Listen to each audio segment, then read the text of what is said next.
Tim Weisberg here, along with the silent assassin, Matt Costa. Science advisor Matt Moniz will be here in a few minutes because he had to step out for a bit, and Stephanie Burke is here as well. Good evening, and we are here to talk about the paranormal as we are each and every Saturday night. And we have an actual over-the-air show tonight. We're actually on the radio, which is nice for a change. I thought you were going up to a microphone. I was like, where's he going? Does he have something to say? We are broadcasting live on WBSM and on Spooky TV at SpookySouthCoast.com and on the Spooky South Coast app and on YouTube. And I'm pretty sure if you tie two coconuts together with a string, maybe some old cans, you can pick up the show as well. Lots of different ways to pull us in. And tonight we're going to be talking, first of all, we've got a full lineup tonight. We're going to hear from Ashley with The Week in Weird coming up in just a few moments. Then we will be joined by Tim Binnall, who, if you are not a listener of Binnall of America, then you need to be. We're going to share some memories with him of the late Jim Mars. Jim Mars passed away earlier this week. Huge influence on Tim Binnall and Binnall of America. Huge influence on me, and I know Moniz as well in Spooky South Coast. We've been fortunate enough to have him a few times here on the program. So we're going to remember Jim for a little bit on tonight's show. And then later on, we'll be joined by Steve Asher. We're going to be talking about one particular case tonight. We're going to be talking about the hauntings of the Kentucky State Penitentiary. So that should be a pretty interesting journey through the Kentucky State Penitentiary with Steve E. Asher coming up a little bit later on in the show. So we've got a lot of ground to cover and a little bit of time to do it. We waited a little bit there for the Red Sox post-game show to end, just because if we were in the middle of trying to start our stuff and that went off the air, like the computer gets all frozen, so we figured let's just wait a few minutes and let's be able to go over the air from the start of the show. The WBSM audience hasn't heard us in weeks. That's true. Because last week, I think we never even made it. Last week the game was late, I think, so we never even made it onto the radio. Right? I don't remember. I was coming right from wrestling, so I wasn't here. I don't recall. And then I know the week before that, I think we might have made it on like the last 10 minutes or so. So it's good to be able to talk to you, the audience. And remember, you can call in at any time during the show at 508-996-0500, 877-996-1420 to call in toll free. And you can always join in the chat room on Spooky TV, which you can get to through the Spooky South Coast app, through our website, SpookySouthCoast.com, and through YouTube. I want to say hi to everybody in the chat room tonight. Thank you for hanging out and waiting while we were waiting to get going. And you can also email us, spookycrew@SpookySouthCoast.com, and you can tweet us at SpookySC or use the hashtag SpookyLive. So we don't make it any easier for you, really. Like, you can take part in this show sitting on your couch in your underwear. We have people that do. In your underwear, really? I've done the show in my underwear. Have you? Yes. Thank you for sharing. I've definitely done other people's shows in my underwear, that's for sure. If you hear me on somebody else's podcast, chances are I was not wearing pants at the time. I think I wear pants for all shows I do. Nope, not me. I think I would prefer, because when I'm home, I don't wear any. I'm like Murray Goldberg when I get home. Pants go off. Sitting in my chair, leave me alone. But we have been very fortunate that the camera angles are high enough that you can't tell the difference one way or another. There you go. So you don't know if I'm wearing pajamas, which I've been known to do in the past. You don't know if I'm sitting here in just a pair of shorts. So, but I am a little bit lower tonight. I do feel a little bit weird. You do. I had to bring this chair in from the newsroom because I can't sit on that one. That one is awful. Want to say congratulations to Phil Paleologus for being, Nielsen rated #1. Oh, that's awesome. Yes, he's the #1 morning show in our target demographic, and he beat some of the bigger stations around here. People love listening to Phil. I don't know how Phil does that show for 4 hours every morning sitting on that stool. No. Nope. Especially when he's been doing it for so many years. He's been in radio for so long. And they need a new chair. Look, it's falling apart. It is. But you know how it goes here. If there's a nice comfy chair in the studio, they're all going to fight over who gets to take it with them at the end of the show. And yep. So I think... it's better to just sneak in this one from the newsroom. Nobody will know the difference. But I just know that it makes it harder for Matt with the cameras. So why don't we get into the Week in Weird with Ashley? Now, this is a recorded one. She's actually at the Payne House tonight. They're doing some investigating there. But she sent this along. So let's go to the Week in Weird with Ashley Turner. Now, we're not talking about Bigfoot, Yeti, the Loch Ness Monster. We're talking about stranger and bigger things, such as the Dover Demon, located right here in Massachusetts. It's described by an eyewitness as being about 4 feet tall on 2 legs, with a hairless body, rough textured skin, long, spindly peach-colored limbs, a large watermelon-shaped head, nearly as big as its body, and large glowing eyes. It's a super creepy photo, so check that out. And also in the article, it covers the Loveland Lizard, the Mothman, and the Jersey Devil. So check it out and tell me what you think. And maybe some of this is lurking in your own backyard and you don't even know. So keep me updated on that. My next story comes from Peru. It's quoted from the title, Strange Factor, Dead Alien Baby and Pregnant Mother Found Inside Tomb of Peru.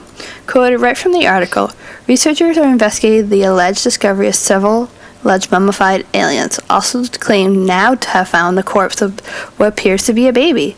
The Express.co of the UK revealed the first pictures of the alleged to be secret tomb where several mummified aliens were found. It's a pretty cool article, has a lot of information in it, it has a really neat video that goes along with it. Check it out, the pictures are really interesting as well, and let me know what you think. And my last story was only released a few days ago, titled Dashcam Captures Spooky Shadow Person in Ireland. Quoted straight from the article, a strange piece of footage from Ireland appears to show some kind of shadow person crossing the road and vanishing into thin air.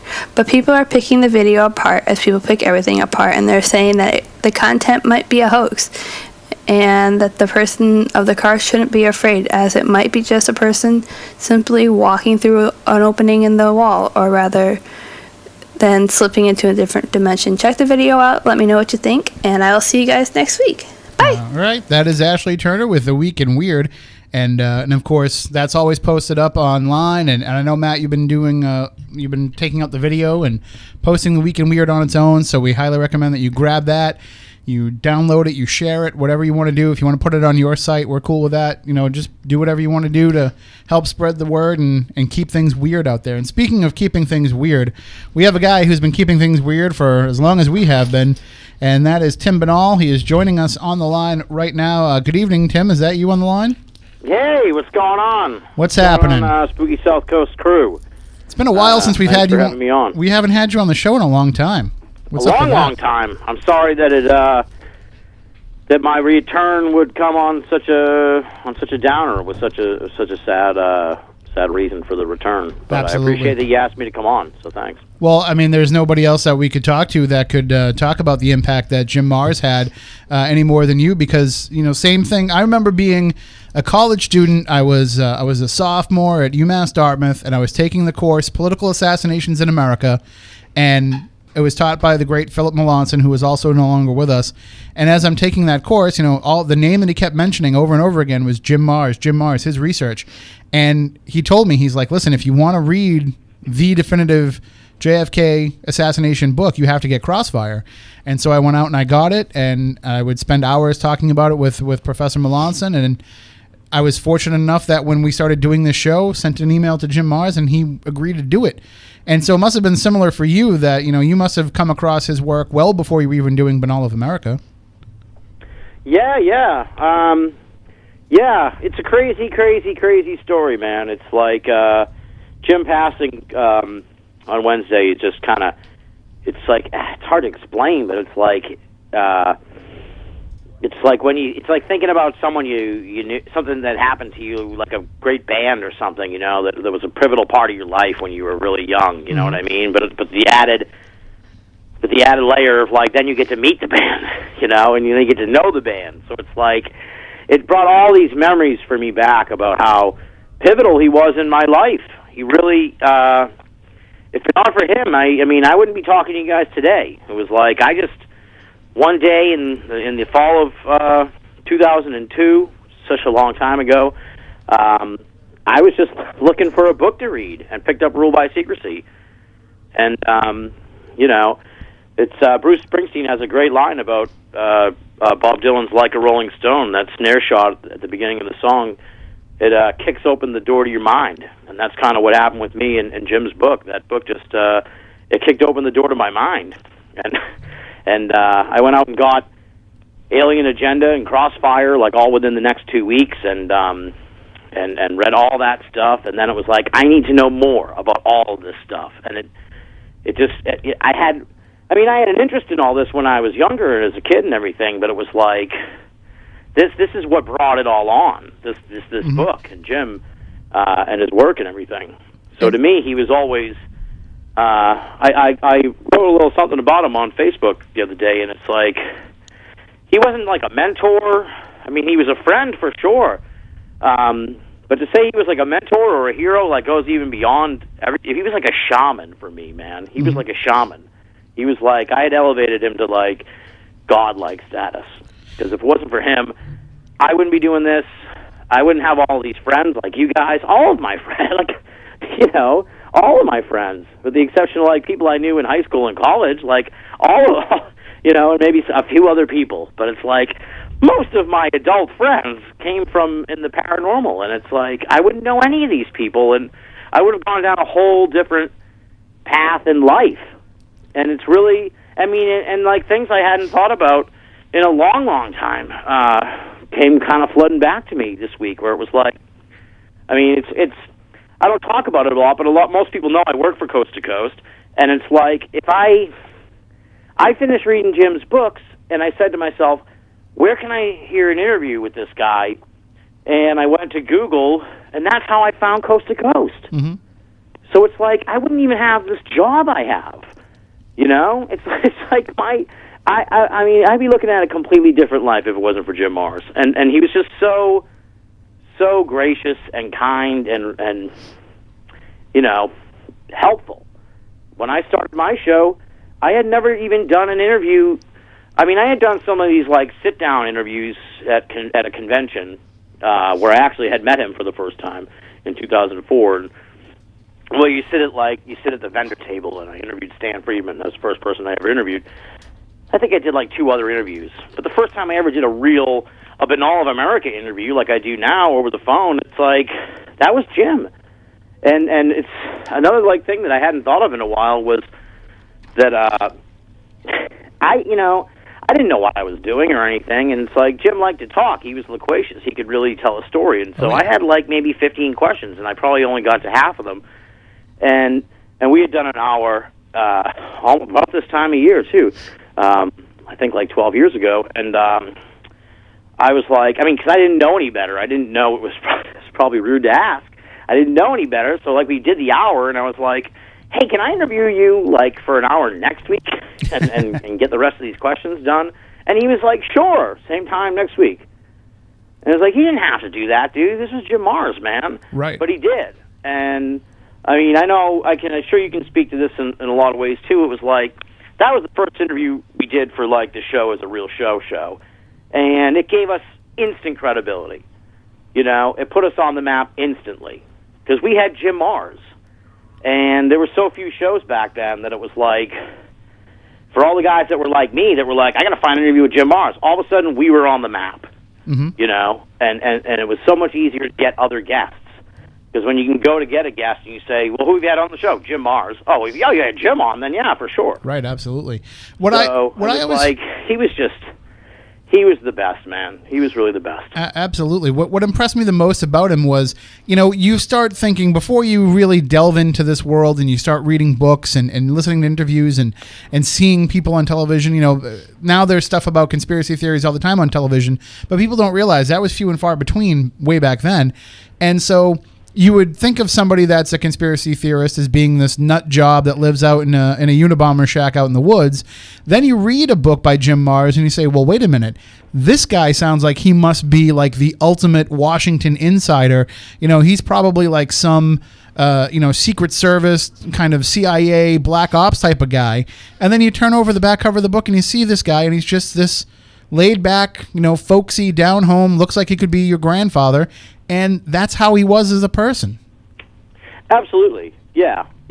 I think he was like the best of all worlds in a sense, I think, because it was like he had sort of the look of the cool sort of conspiracy guy. Mm-hmm. He had like the bushy beard, the Santa Claus type beard and the trademark hat and the sunglasses, and it was like he kind of gave off that like conspiracy vibe. But then when you heard him, he was so eloquent. He's such a storyteller. He could lay stuff out.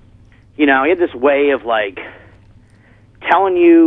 laying out like the facts in a way that like when he finished sort of the bit, if you will, and that's sort of like, it's a poor choice of words, but when he finished sort of what he was trying to say, it always sort of came around to like a funny little sort of ending that made you think. You know what I mean? He would sort of set you up with all these facts and then come back at the end with some little thing that tied it all together where you're like, oh wow, and he would have that laugh. He would have that laugh, man. He would have that laugh.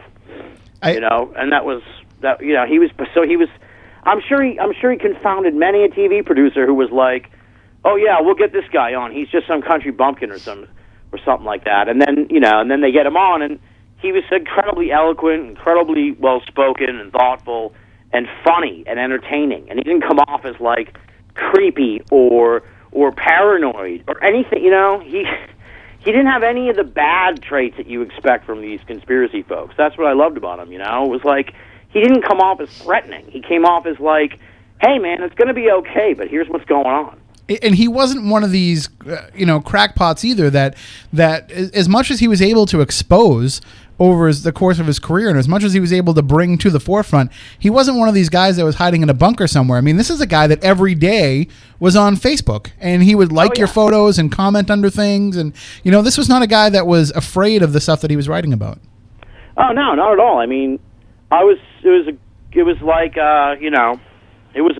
a great pleasure of mine and a joy that I was out in Dallas. I don't think we ever talked about this, you and I, but no. I was out in Dallas last spring, and a bunch of us got together and we went to Dealey Plaza and the usual sort of haunts. And on Sunday of that that weekend, we went to Aurora, where allegedly there was a alien spacecraft, a UFO that crashed, and they buried an alien in the graveyard in Aurora. And Jim lived near, pretty close to there, and one of the guys that was down there knew Jim and called him, and he came out to Aurora and just hung out with us in the afternoon. Listen, folks, there are people in this field that wouldn't have done that. They wouldn't have done that if you didn't offer them money. Right. Okay? If you didn't, they'd ask you how much you got. It was like we didn't even know Jim was going out there. He was like, oh, a bunch of people going out there from all over the country. That's cool. I'll come out and hang out and tell them about it.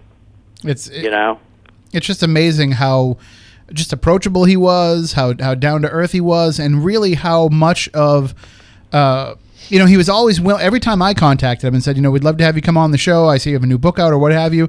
He always found a way to make time. And there was it didn't even have to be about being on the show.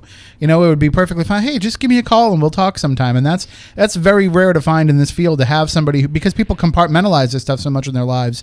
It's very rare to have somebody that's willing to be like, hey, call me anytime with any questions you may have, whether it's on the radio or not. Yeah.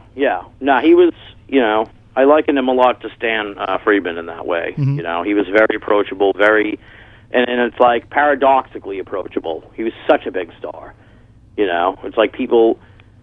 I mean, I could call him up anytime I want. And if I'd leave a message if I didn't get him, and he'd call me back. And as you can imagine, and I'm sure you kind of went through this too, and it's kind of why this is such a tough loss. Is just that he was so pivotal in my life. It's like they say don't meet your heroes, but I did, and it was awesome. Well, and we had been following along for the last couple of months. He had been sick. He had had some complications from diabetes. He had lost his sight. I don't know if he ever regained his sight. Yeah, I don't know. I don't know a lot of the details about.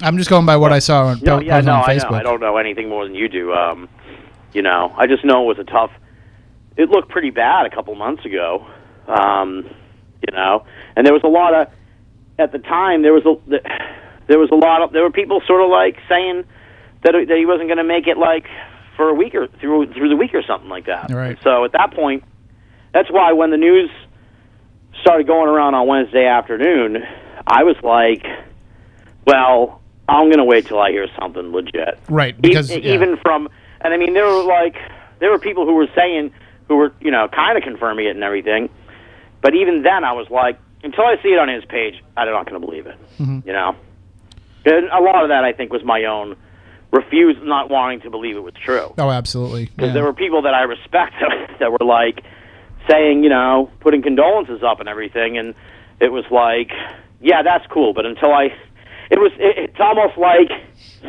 it's like the impossible. Like, until I can hear it from Jim himself, I'm not going to believe this, But and then when Jim's family posted it, it was like, the dam broke for me. It was like, all right, this is real. Yeah, I mean, I'd come out of my lecture. I was doing a Lizzie Borden lecture, and I came out to the information coming at me from John Tenney, and immediately I reached out to you because I figured, first of all, Tenney would know if it happened, but I also knew that you would know if it did, and so that was kind of like a double confirmation for me to say, okay, I feel like I can take this to our audience and share it with them, and I don't think it can be said enough. Even though we've only had him on the show here a few times, I don't think it can be said enough how much of an influence he was on everything that we do. Before Jim Mars talking about things that you weren't supposed to be talking about, we would not be allowed to be on the radio discussing a lot of these things. They would probably tell us, hey, you guys can't talk about JFK assassination once a year. We don't want you guys talking about 9/11 conspiracies or any of this stuff. Oh, yeah, I mean, I'm not, this isn't to put myself over at all. It's just sort of to tie into another thing. But it's like, yeah, I mean, you never would have met me. You never had me on the show. I know Marie Jones said when she first started getting involved and this was early because she said it when she was in MUFON in California, which is like when she first got into all this, that Jim was like integral to helping her out. It's like, and I'm sure there's a lot of other people, Right. I'm sure there are, and I'm sure there's a lot of people that I mean, it's like a coach's tree, in a sense, It's like, because I've talked to people who were like, I've had people on my show who, as frightening as this sounds, who were like, yeah, one of the reasons I got into this is I listened to your show, and I really got into this and started looking into this topic and decided to write a book. And it was like, whoa, like, I'm there, Jim Mars? Like, this is weird, So it's like, and then, so in turn, it's like, they wouldn't be around. So it's like, because if I didn't do this, then, they wouldn't have been listening to the show. It's like a crazy, it's like this butterfly effect where he just had a profound influence on all this, a really profound influence. I mean, he was one of the really big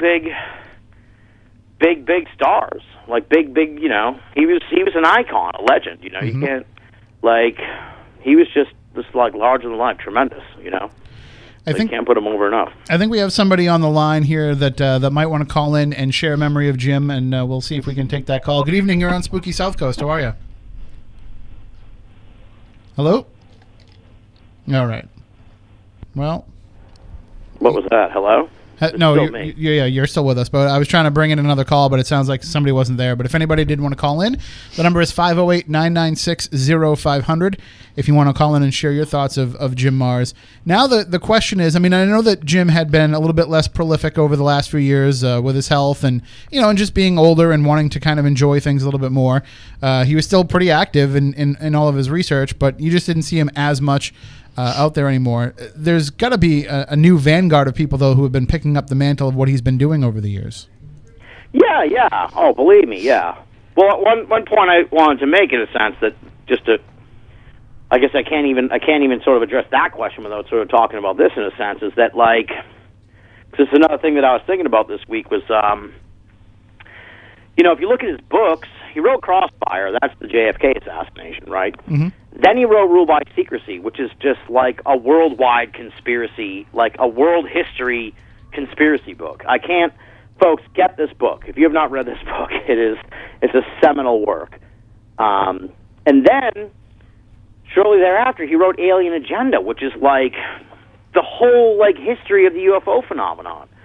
And I was thinking about this week, and it was like, I look at all these different topics on my show, and I never fell into the trap of specialization. And it's like, because that's what, just like the light bulb went off in my head, and it was like, because that's what Jim did. Right. That's how Jim Mars did it. He looked at all the different topics. That's why I look at all the different topics, because I was raised on the idea from his stuff that you can look at all the different stuff. You know what I mean? So to speak to what you're saying, I guess, and like the reason why I kind of wanted to make that point first is that it's like, well, who's like filling in his shoes and stuff like that? It's like he pretty much cut across the whole like genres. Right. You know, it's like I guess the question is like, who are the charismatic young people that are going to take his place? You know what I mean? It's like a Micah Hanks or something like that. He's young because you need somebody who connects with people and is larger than life. Micah Hanks is like that, you know. And I think part of his legacy Nick too. Redfern's like that in a different sense, where he like covers all these different topics and stuff. But it's like I don't know. We come from an older age, man. I mean, it's like there's a certain like era of like, in my mind, of like paranormal conspiracy like superstar type characters. You know what I mean? Like a Stan Freeman, Jim Mars, Lauren Coleman. I'm sure he'll love me following his name up with like David Icke or Alex Jones. You know, like there's only like maybe 8 to 10 people who were like in the class that Jim was in. You know, and to me, they're all like, there's nobody. You know, I think Micah Hanks could be there someday. I think Nick Redfern could be there someday. God, I wish I could be there someday, but that's probably not going to ever be possible. But it's like there's, you know, but I don't think there's any. You know, the closest person I would say that's sort of like riding that crest between sort of the old guard and what might come next is like a Rich Dolan. That's probably the person I can think of that's like, at some point they become bigger than the paranormal. Their name is like, they are, you know, it's like it's the WWE and it's John Cena. But I also, it's one of the few people that matches the brand. So it's like as far as that goes, like I guess like Rich Dolan or something like that. I guess to answer in a long-winded, very inside baseball sort of answer. But I also think too that part of Jim's legacy is that there doesn't have to be somebody that will fill that role either. The fact that more people are out there doing this, more people are out there peeling back the layers, and it is something that we can have a conversation about without it being, you know, nobody thinks you're crazy if you want to sit down and have a conversation about the JFK assassination and about the conspiracy theories involved in that. People are willing to sit there and kind of dissect it all and figure it all out. They might not subscribe to all the theories, but at least you're not considered a nut job for talking about it. And I think that that's what Jim did more than anything, is he humanized the idea of thinking that the story that we're being told might not be the whole story. Yeah. I mean, yeah, because, well, there's so many outlets for people nowadays that it's like certain people aren't like, there's just more opportunities. So more people get opportunities, if that makes any sense. You know what I mean? So, and guys like him and all those folks I was just talking about, sort of the old guard of like, you know, the Uber stars. They're the ones that kind of opened those doors for people and, you know, made the paranormal kind of ushered it into as close as the mainstream as it is now. And I as you said, for everybody who hasn't delved into Jim's works and hasn't read his writings and even just going to his website, you know, A View from Mars, where he would post up random thoughts sometimes and put up blogs and just get yourself into the mind of how he saw the world and take some of that into your own approach. Take some of that into the way that you, especially today. I don't want to turn this into a political discussion, but if you just look at everything that's going on today, I mean, I just know that there was a book coming from Jim if he had not passed, if he had not left us. There would have been some sort of a book about everything that's going on today, because he would have been the guy to figure it all out and to peel back all those layers. Yeah, absolutely. Yeah. If anything, that's kind of one of the heartbreaking parts of obviously Jim passing. It's very heartbreaking. All that, you know, it's like one of those things that catches you later, where you're like, oh, you know, he's not going to see how this plays out. You know, but in some regard, he gets to go and explore and find the answers. You know, on the other end, it's like, if the afterlife is what I hope and pray that it is, then he's out there right now getting the answers to all these questions. He's like a kid in a candy shop right now. Oh, absolutely. And I, you know, it makes me smile. I can only imagine what, you know, he's sitting there on the grassy knoll right now, saying, "Play it again." Yep. All right, back it up. Play it again. Okay, let me see. You know, walking around, looking at all looking at history unfold. You know, he's sitting there in Roswell right now, being like, "Okay, let me see that for one more time, how it came down." All right, okay, I can see how that. You know, he's there in spirit form, watching it all and studying it. So, I mean, God bless him. I hope I can be there someday. I hope I'm good enough to get there someday, and be alongside all those people trying to figure it out on the other, or finding the answers out on the other side. I hope. Well, one of the things that I always remember strongly about my conversations with him is, he would always he'd reference ghosts in some way, or maybe I would, and he would always say, but that's your thing. He's like, that's not really my thing. That's your thing. You know more about that than I do. That's your. And I'm like, is Jim Mars comparing like my knowledge of ghosts with his knowledge about the topics that he knows about? Like, you don't understand. Like, I know like 1% of what I'm interested in compared to like what he knows about what he's interested in. And it was always mind-blowing that he would defer to somebody else about anything because he was just a human encyclopedia of things.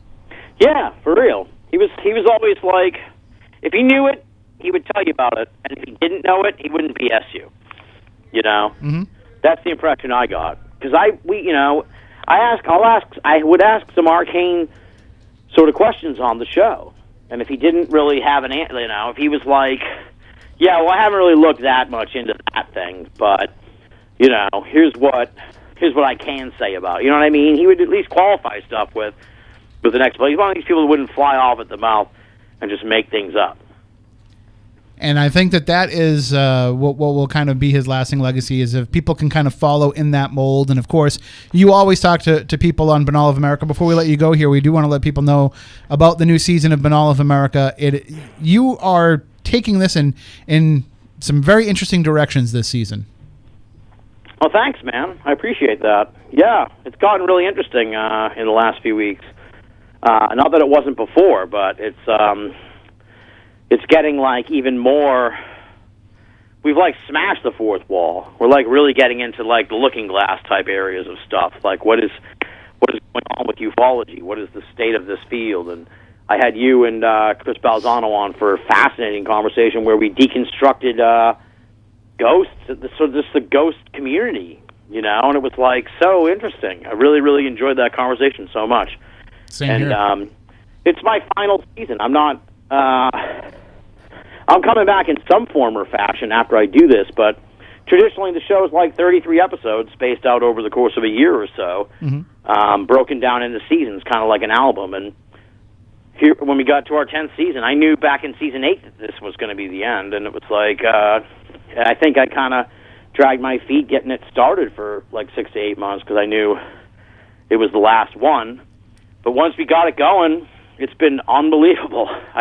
I can honestly say, and I was thinking this today, I actually forgot, it's not planned. I forgot I was going to be on the show tonight, but I was thinking to myself, as I was putting up the newest episode, I was like, and I mean, you can attest to this, Tim. Like, you don't say it out loud, or you don't say it sort of like to the to the audience. You may allude to it at some point, but it's like sometimes you get some dogs. Sometimes you get some right. Episodes where you're like, oh, that was not fun, or it's like that was not what I thought it would be, or that's not what I hoped it would be. Yeah, it's just a chore getting to the end. Yep.